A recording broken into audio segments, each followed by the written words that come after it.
This is Algebra 2 with Trig. We're working on Unit 4.1. We'll talk about inverses and their functions. First thing we're going to do is compare these two tables. You can graph these out by hand, or you can use what we call Desmos. And what we're going to do is we're going to plot out those graphs. So our first table, nope, not that one. First table, well, not that one. Way to go. Our first table, let's start over. There it is. There's our first table. And we can plot our points out. What do you notice about the two different sets of tables that you have on your sheet? The x and the y values are switched. So what we call that is a reflection across the line y equals x. Notice that if you go diagonally, you'll run into the next point. If you go diagonally the same distance, you'll run into that next point. One diagonal, two diagonals, three diagonals till we get to the line, and one diagonal, two diagonals, three diagonals to get to the point. And we can do that for every point there is.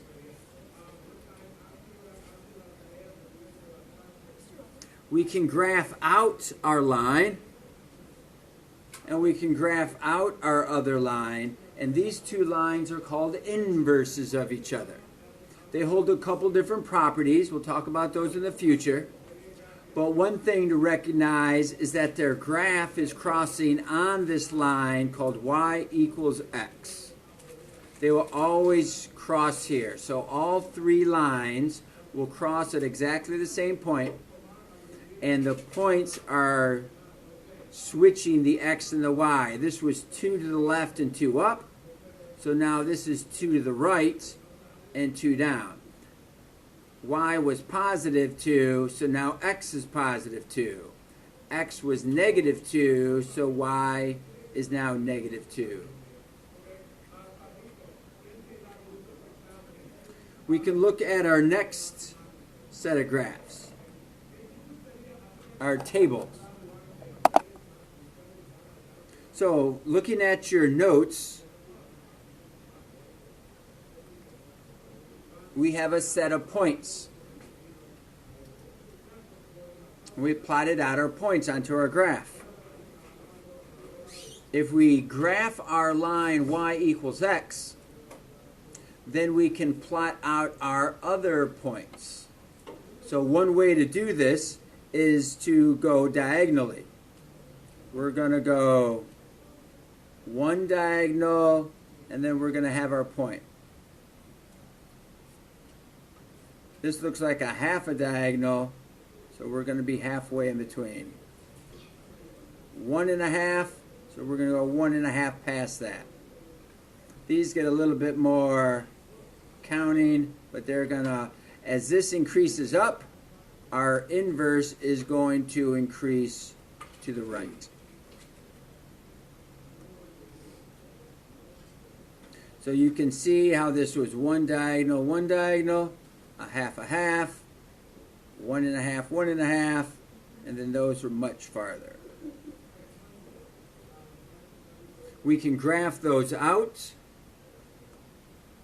You see that this is part of a parabola, what would typically go upwards, but we are limiting what's called the domain, so we're only going to use a portion of our parabola, and we can still do the inverse of the portion of that parabola. And then our third and final graph. The last set of data that's on your tables. We can plot out those. We can graph our line of reflection. And we can predict where these other points are going to be. So we should have 3 points coming right across here. and then it's going to curve to the left. If this curved down to negative y's, our graph is now going to curve to negative x's.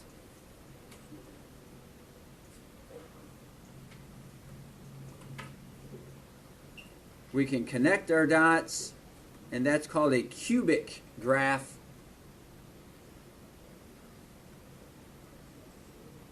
And then this graph, the inverse, is going to be called a cubed root graph.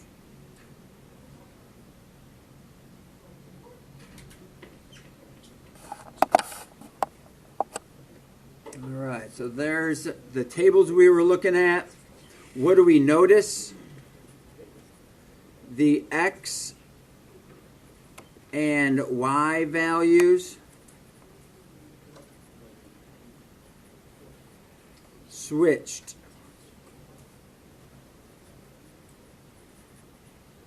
Between the original and inverse relation.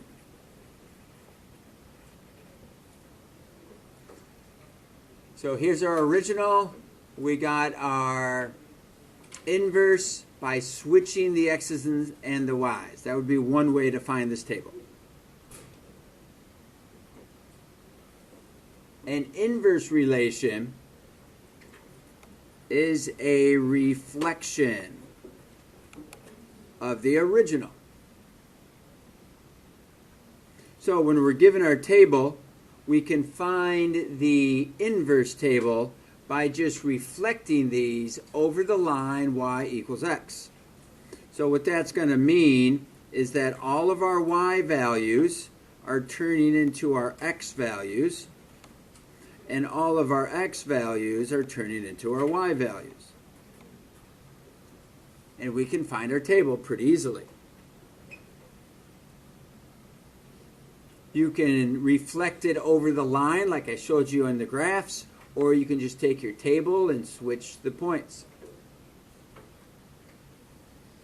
So 8, -4, 1, 5, and -6. And then for the x's,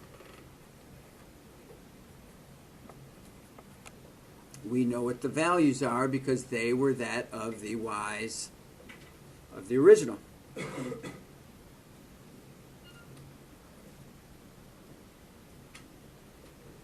So if you're going to switch your x's and the y's, that means your domains and ranges are going to switch. So this is a graph. Let's see if we can make a small sketch of it. This is a graph that is going to have a domain that's going from 2 as your smaller number x up to infinity. So it's moving to the right. For the range, it's going from infinity and working its way up to 5. So 5 is the highest point.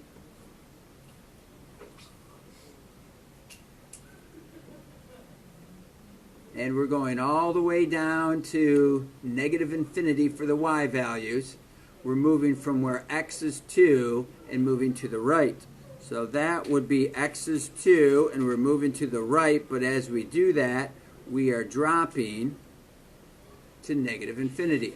So the highest y value is 5, the lowest y value is negative infinity. So that would be that connection. Now we're going to switch them. We're going to make negative infinity 5 our domain, and 2 comma infinity our range. So what that means, let's think about this. Our domain is going to be way out here at negative infinity all the way up to 5. And our range is going to start at 2, and then it'll slowly increase. So it goes that way. That would be a reflection over the line y equals x. So that would be a representation of trying to graph domains and ranges. It's a little complicated thinking about it like that, but that's what you're doing. Ultimately, you're just switching your x's and the y's, your domains and range. Here, we're switching. Our domain is the old range, and our range is the old, or original, I guess, a better term, is the original domain.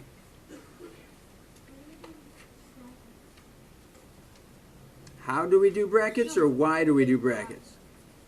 The brackets represent that it would include it. So in this case up here, where we can understand it a little bit better, our graph for the y values is going to include 2. And then it's going to grow past that up slowly but surely. It'll keep increasing all the way up to infinity. So the square bracket represents that it includes the 2. A rounded bracket means that you will never reach it. So you're never going to reach infinity, so we always have a rounded bracket. Okay. We would have a rounded bracket at the 2. If that happened, we would need an open circle to show that it never really touched the 2.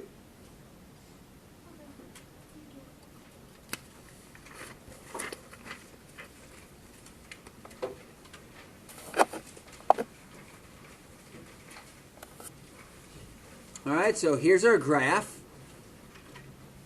You can see that in here. Here's our line, y equals x. And here's our table. We're going to graph the inverse relation. So you go ahead and think about where that inverse is going to be located. You can pause the video. Try to plot out some points. You can make a table if necessary. Whatever method that you need to create an inverse of 3x minus 1.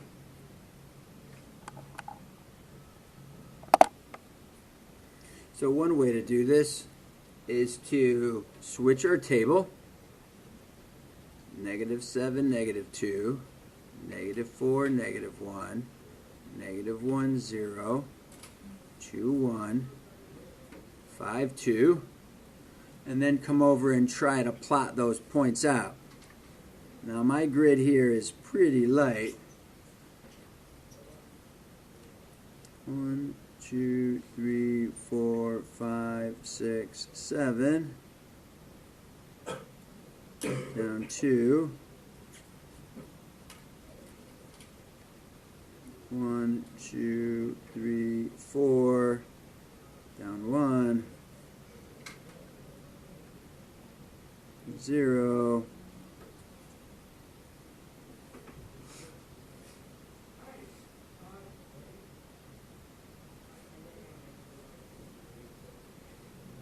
there's our graph. So this would be f inverse of x. And this original one would be f of x, where this line here is y equals x. We have 3 different graphs on our grid.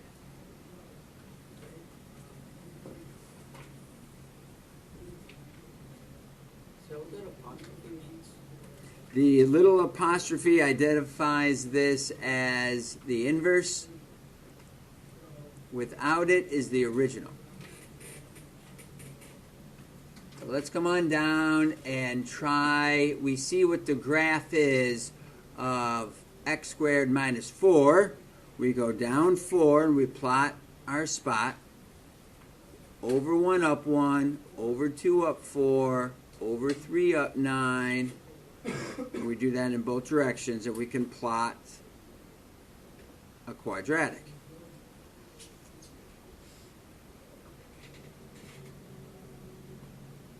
So give this a try. Pause the video and see how it goes. All right, coming back, we're going to figure out and try to graph in what our reflection would be. One way to think about this is to take tracing paper and put it over the graph and I traced out the line of reflection.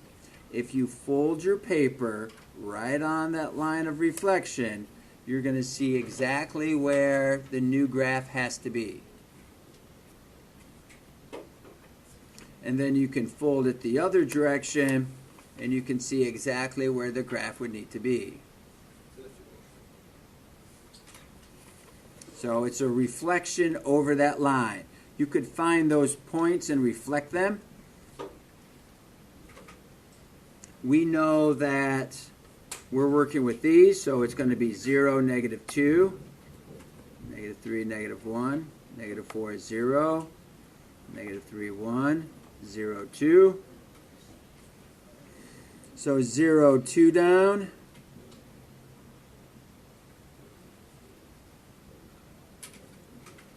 3, 1 down. 4, 0 down. And working our way back. So we don't have other points that create the rest of the graph. But it would be something like that. Would like you to extend it. Always want you to graph to the edge of the axes.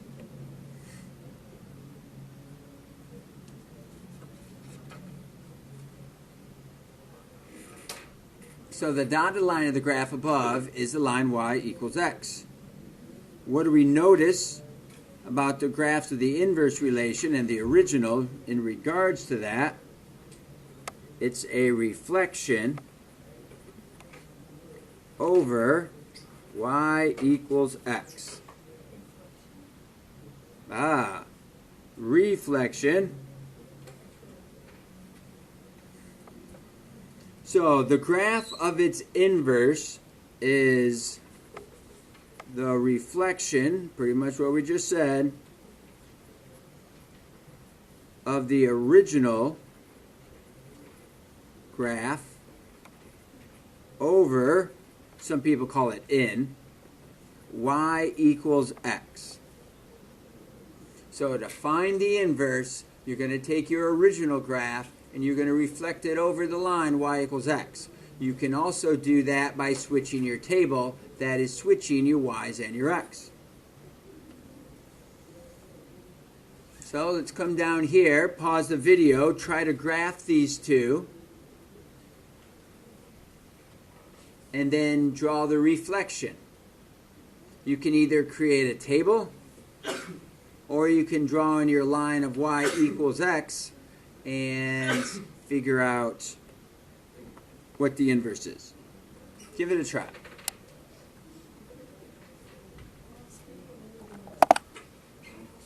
So to graph out 2/3 x plus 6, 1, 2, 3, 4, 5, 6, we go up 2 more and over 3. So our y-intercept is our b value. Y equals mx plus b. And our slope was 2/3. So from that y-intercept, I went up 2 and over 3. Now to head on this direction, that's going to be down 2, backwards 3. Down 2, backwards 3. And we can connect those. That's going to be our original graph, f of x. One way that we can do this is to put in our line y equals x. That goes diagonally all the way through. And we can count our diagonals. 1 diagonal, 2 diagonals, and a half, 1 and 2. 1 diagonal, 2 diagonals, 3 diagonals, 1, 2, and 3. Notice we were on the y-axis that was positive. We are now on the x-axis that's positive. 1, 2, 3 and a half, 1, 2, 3.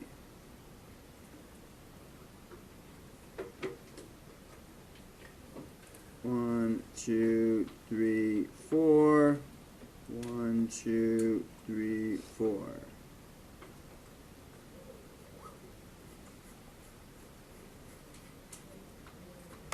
And this is f of x. That's our inverse.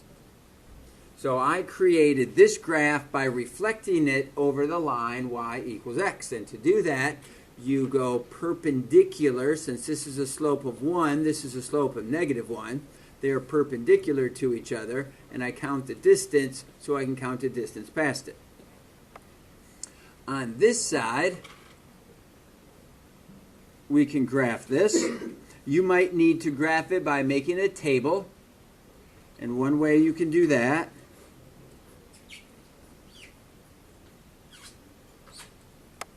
you can pick your values for x. So if you pick -2 and square -2, you get 4. 4 times 2 is 8. So at -2, I'm at 0. You can try -1. Square that, I get 1. Times 2 is 2. Minus 8 is -6. 0 squared is 0. Times 2 is 0. You're at -8. 1, you're at 6. 2, you're at 0. So that's one way to do it. I would suggest, since there's no b value in this equation, we can go down to -8.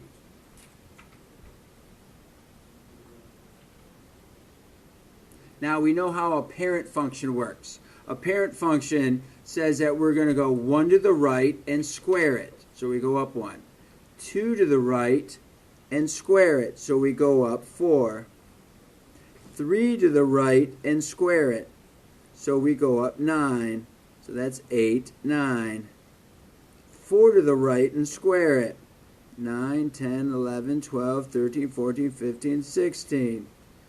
So that would be our parent function. But we're not really graphing the parent function.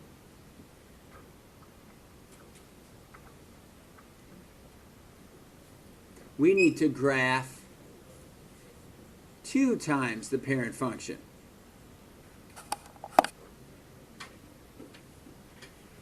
So we're not going to connect those dots because those are not our final dots. We're going to go over 1 and up 1, but we're going to go up twice as much and twice as much. Okay, so that's where we got -1 was -6, and +1, that should have been +1 squared times 2 minus 8. That should have been a -6.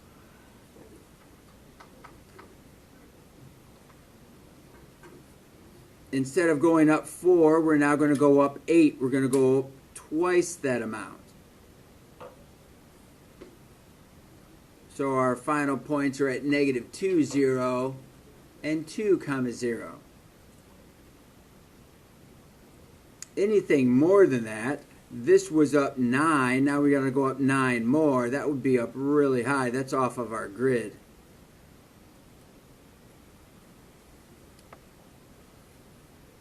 So there is our graph, our f of x. And I did that either by making a table, if I can plot my points correctly or calculate it correctly, or I graphed it just by being able to read the equation, think about the parent function, and times it by 2. So if I'm going to do f inverse of x, that means I'm going to switch these. I'm going to do 0, -2. So 0 right and left, down 2. -6, -1.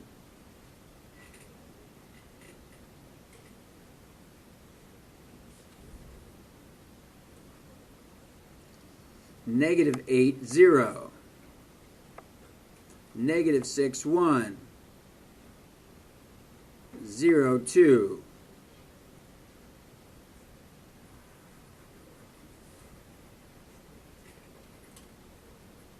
And that is my f inverse of x. So we graphed both our inverse and the original. We made them by tables. This time I graphed my inverse just by tables. I assume most of you will prefer that. But you should be able to notice that you would accomplish the same thing by reflecting it over the line. the number of diagonals reaches it, the number of diagonals reaches those same points every time.